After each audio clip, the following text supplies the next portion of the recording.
The alarm bells screamed through the Galactic Peace Union headquarters as Commander Thelos stared at the massive display screen.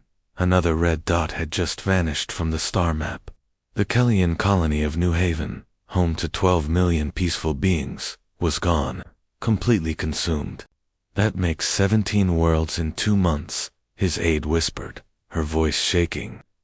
The Devourers were unlike anything the galaxy had ever seen. They didn't just conquer planets, they ate them. Every living thing, every resource, every trace of civilization disappeared into their endless hunger. Thelos had spent 40 years in military service, but nothing had prepared him for this enemy. The Devourers fought without honor, without mercy, without any recognizable pattern. They swarmed like locusts, consumed like a plague, and moved on before anyone could mount a proper defense. Traditional galactic warfare was built on rules, civilized.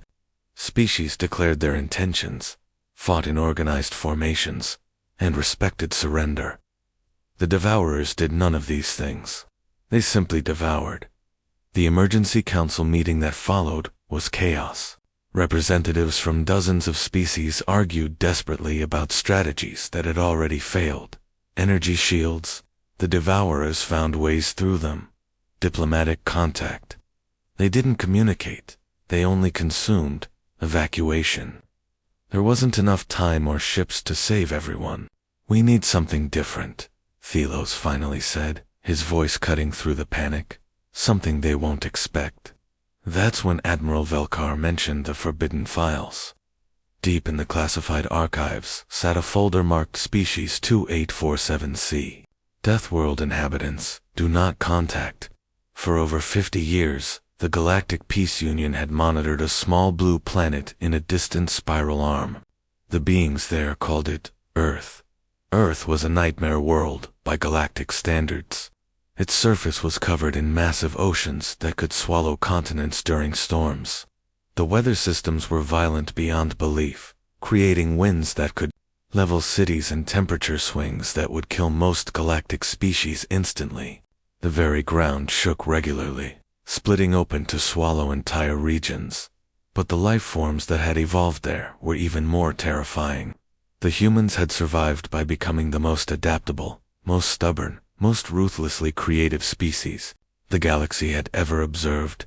They lived alongside creatures that hunted them for food, in environments that tried to kill them daily, under conditions that would send most civilized beings into permanent shock. Every application for galactic membership that Earth had submitted was rejected. Too violent, too unpredictable, too dangerous for civilized space. The humans were labeled as primitive savages who solved every problem with aggression and refused to follow proper protocols. But now, as the Devourers consumed world after world, those rejected applications looked different. Maybe the galaxy needed some savages. Admiral Beth Morgan was reviewing supply reports in her office aboard the orbital station when the communication came through. The message was clumsy, clearly run through multiple translation programs, but the desperation was unmistakable. An alien government was asking for help. Beth had served in Earth's Deep Space Command for 23 years. She'd seen humanity's first tentative steps into space, watched their applications get rejected again and again, listened to the galaxy dismiss them as too primitive to join civilized society. The irony wasn't lost on her. "Captain Jack Thompson, report to my office immediately," she called over the intercom. When Jack arrived, Beth was already pulling up fleet readiness reports. "How quickly can we mobilize the Third Fleet?" 48 hours if we push it," Jack replied. "What's the situation?" Beth smiled grimly as she forwarded him the alien message. "The galaxy is finally ready to see what Deathworlders can do." The human fleet dropped out of hyperspace to witness something that would haunt them forever. The beautiful crystal cities of Kelia Prime were half consumed, their elegant spires dissolving into gray sludge as the Devourers fed. Millions of refugees crowded into transport ships, fleeing their dying homeworld with whatever they could carry. Admiral Beth Morgan stood on the bridge of her flagship, watching the chaos below. "My God," she whispered. "It's like watching cancer consume a work of art." Colonel Lisa Davis was already analyzing the tactical situation, and what she found made her stomach turn. The Kellyan military was trying to fight the Devourers using formation flying, organized retreats, and warning shots. They were literally announcing their attacks before launching them, giving the enemy time to respond. "Captain Jack Thompson, look at this," Lisa called out, pointing to her tactical display. "They're fighting by rules. Actual written rules of engagement." Jack studied the data stream from the Kellyan command center. The aliens were requesting permission to fire, waiting for responses, and pulling back when casualties reached certain percentages. It was like watching someone try to stop a wildfire by filing proper paperwork. They've never had to fight for survival, Beth realized. Look at their planet. She was right. Kellia Prime was a garden world where evolution had taken a gentler path.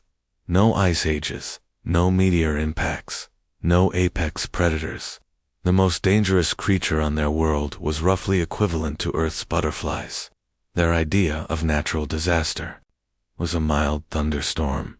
The Kellians had developed into a peaceful, artistic civilization that saw violence as a temporary mental illness. Their military existed mainly for ceremonial parades and rescue operations. The concept of deliberately killing another living being was so foreign to them that their weapons had built-in safety systems to prevent accidental deaths. Major Troy Wilson was monitoring Devourer attack patterns when he made a disturbing discovery. "Colonel, these things aren't just random. They're learning from each engagement. Every time the Kellians use a tactic, the Devourers adapt to counter it the next time." Lisa nodded grimly. "Their evolution and fast forward.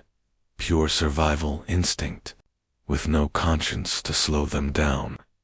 When the first joint strategy meeting began, the cultural gap became painfully obvious. General Rick Martinez tried to explain basic human military doctrine, but every concept horrified the alien commanders. "Acceptable losses?" Ambassador Thelkar asked, his voice shaking. "You plan for your own people to die. Every mission has risks," Rick explained as gently as possible. "We calculate how many lives we might lose to save more lives. It's basic math." The Kellyan military advisor actually fainted when Rick mentioned guerrilla warfare tactics. The idea of hiding, ambushing, and using the enemy's own momentum against them was completely alien to their mindset. Captain Nancy Foster watched the aliens' reactions with growing understanding. "They're like children," she told Lisa privately. "Brilliant, artistic children who've never had to fight for anything." Meanwhile, the Devourers continued their relentless advance. They moved like a living storm, consuming everything in their path without pause for rest, negotiation, or mercy. They adapted to every defense, overwhelmed every position, and showed no fear of death, because individual survival meant nothing to their collective hunger. "We need to show them what real warfare looks like," Beth decided, but gently. "We don't want to traumatize our allies before the real fighting starts." The first demonstration came when a small Devourer scout force approached the combined fleet. The Kellians began their standard response: formal challenges, warning shots, organized retreat protocols. The humans simply opened fire. The brief engagement lasted 30 seconds. When it was over, the Devourer scouts were space debris, and the Kellyan commanders sat in stunned silence. "No warnings?" Thelkar whispered. "They weren't here to talk," Beth replied simply. The conference room fell dead silent as Captain Amy Parker clicked through her presentation slides. She had volunteered to give the Kellyan commanders a basic overview of human military history, thinking it would help them understand human tactics. She was not prepared for what happened next. "So during the last ice age, roughly 12,000 years ago, our ancestors survived by adapting to extreme cold," Amy explained matter-of-factly. "Temperatures dropped so low that most of the planet became uninhabitable. Entire species went extinct. Ambassador Velenin's breathing became rapid and shallow. Your entire species nearly died. Well, yeah. We were down to maybe 10,000 individuals at one point, Amy continued, flipping to the next slide. But that's actually pretty normal for Earth. We've survived at least 5 major extinction events. Tekelian officers quietly excused themselves from the room. Amy noticed but pressed on, assuming they needed a bathroom break. Then there were the predators. Saber-toothed cats, cave bears, wolves, crocodiles. Pretty much everything on our planet either wanted to eat us or saw us as competition for food. She showed images of ancient cave paintings depicting humans hunting massive beasts. That's when Ambassador Velenin collapsed. Dr. Kelly and medics rushed in as Velenin hung on the floor. The humans, he gasped between breaths. They lived with monsters. Lieutenant Danny Hayes tried to help by offering some water. It's really not that bad, he said reassuringly. I mean, we still have most of those predators. Just last month, I went camping in Yellowstone and saw 3 grizzly bears. You went camping with the monsters, Velenin whispered in horror. For fun, Danny nodded. Great way to relax. Colonel Lisa Davis quickly ended the briefing before they lost more alien allies to shock. But the damage was done. Word spread through the Kellyanne fleet that humans were insane death seekers who vacationed in places that could kill them. The real test came 3 days later when Devourer forces launched a massive assault on the mining station at Kelly 7. The battle would prove to be a turning point that nobody expected. The Devourers came in their usual swarm formation, expecting the organized, predictable response they had learned to counter. Instead, they found something completely different. The humans scattered their forces in seemingly random patterns, hiding behind asteroids, inside the station's superstructure, even outside the normal patrol routes. When the Devourers advanced, they found empty space where the main fleet should have been. Where did they go? Asked Kellyanne, Commander Thelos, watching his tactical display in confusion. Everywhere, replied Colonel Lisa, activating her trap. The human ships emerged from cover simultaneously, attacking from 12 different directions, but instead of engaging in direct combat, they used hit-and-run tactics, striking fast and disappearing before the Devourers could respond effectively. Captain Nancy Foster led her squadron through the asteroid field like she was navigating a familiar neighborhood. On Earth, she had piloted rescue helicopters through mountain storms and city disasters. Dodging space rocks while enemy ships shot at her was actually less stressful than flying through a hurricane. Lieutenant Bobby Chen used the mining stations, industrial equipment as weapons, turning massive ore processors into projectile launchers. His grandmother had survived the factory wars in industrial China by turning any available tool into a weapon. The principle was exactly the same. Major Troy Wilson coordinated the ambush, using pack hunting techniques that humans had learned from wolves tens of thousands of years ago. Separate the enemy, isolate individuals from the group, attack the weak points, and never engage in a fair fight if you could avoid it. The Kellyan observers watched in amazement as their peaceful mining station became a deadly maze. The humans had turned empty space into a battlefield, where every rock, every piece of debris, every structural beam became part of their strategy. For the first time since the war began, Devourer forces retreated in confusion.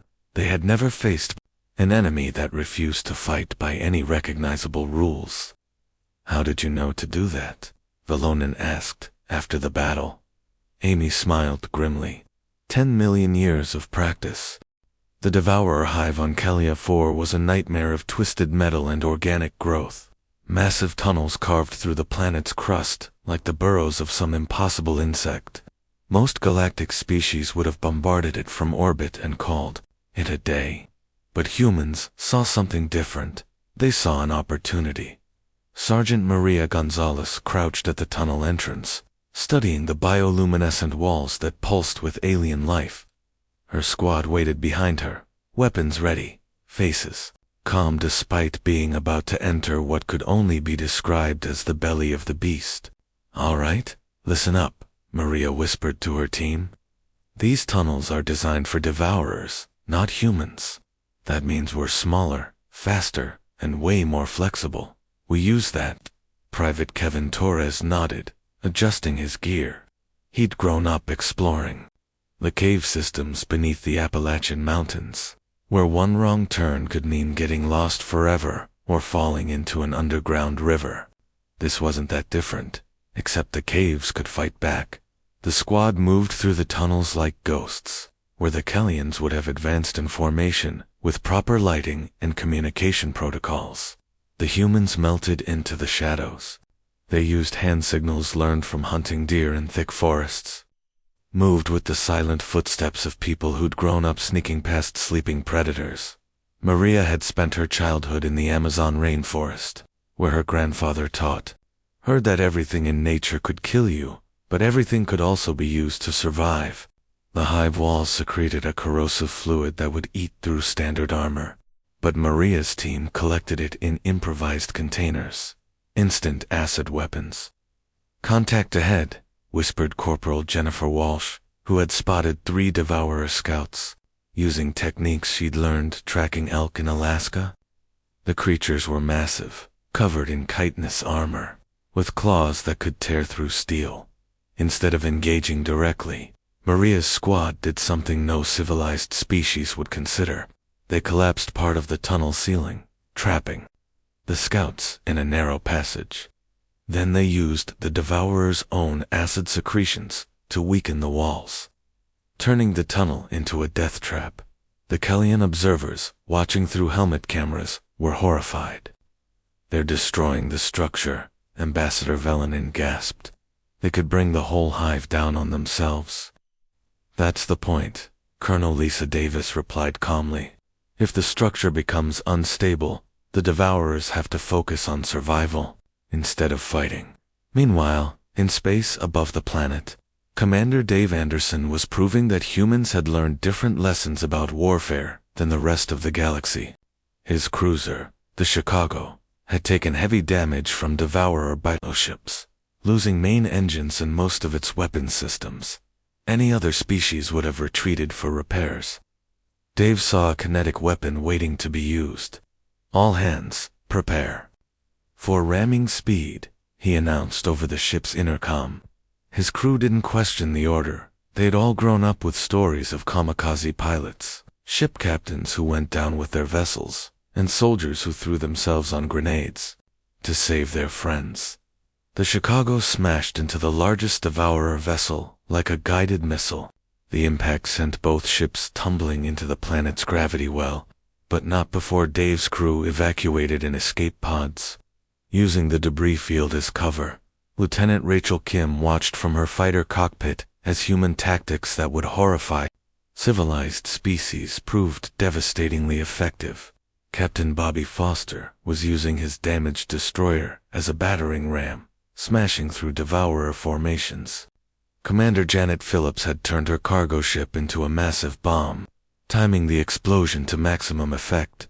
Dr. Morden, the Kellian scientist observing from a safe distance, finally understood what made humans so dangerous. They don't just adapt to their environment, he told his research team. They weaponize everything around them. Back in the hive, Maria's squad had reached the central chamber where the Devourer Queen was spawning new soldiers. Instead of attacking directly, they did something that would give alien strategists nightmares for generations. They started a controlled collapse of the entire tunnel system, using the Queen's own weight and the hive's unstable architecture against it. As the structure came down, the squad escaped through maintenance shafts that were too small for Devourers to follow. The Kellians realized they weren't just watching a battle, they were watching evolution in action. The final assault on the Devourer home fleet was unlike anything the galaxy had ever witnessed. Thousands of bioships swarmed around their massive Queen vessel, a living nightmare the size of a small moon that had been consuming worlds for millennia. The combined forces of humanity and the Galactic Peace Union faced their ultimate test. Captain Rachel Thompson stood on the bridge of her destroyer as Devourer boarding pods smashed through the hull. Her ship was positioned at the most dangerous point in the formation, protecting the evacuation transports filled with Kellyan civilians from 3 conquered worlds. Hull breach on decks 7 through 12, her tactical officer reported as the ship shuddered under the impact. "We've got hostiles inside the ship." Rachel grabbed her sidearm and headed for the breach. She had grown up on a ranch in Montana, where her father taught her that sometimes you had to stand between the wolves and the sheep, no matter the cost.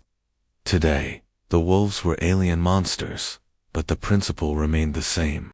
"Keep those transports moving," she ordered over the comm. "We hold this position until every civilian is clear." The Kellyan observers couldn't understand what they were seeing. Rachel and her crew fought with desperate courage, knowing their ship was doomed but refusing to abandon their post. When the final evacuation transport cleared the danger zone, Rachel's destroyer was barely holding together. "Captain, we need to evacuate," her first officer pleaded. Rachel looked at the tactical display, showing more Devourer ships closing in on the fleeing civilians. "Negative. Set collision course for that biocruiser. All hands to escape pods, but give me 60 seconds first." She stayed at her post, manually piloting her dying ship into the enemy vessel, buying precious time for her crew to escape and the civilians to reach safety. Lieutenant Mike Foster faced a similar choice aboard his heavy cruiser when the Devourer Queen ship began charging its planet-killer weapon. The massive biocannon could sterilize entire worlds with a single shot, and it was aimed directly at Kellia Prime, where billions of innocents waited for rescue. "Engineering, how long until we can fire the quantum torpedoes?" Mike called out. 15 minutes, sir. But that weapon will fire in 5. Mike had grown up in a small farming town in Iowa, where his grandfather told him stories about ordinary people who did extraordinary things when their neighbors needed them. His ship's nuclear core was damaged, unstable, and if he pushed it too hard, the whole vessel would explode. "All hands, abandon ship immediately," he announced. "I'm staying behind to guide us into the target." His crew protested, but Mike sealed the bridge and began the final approach.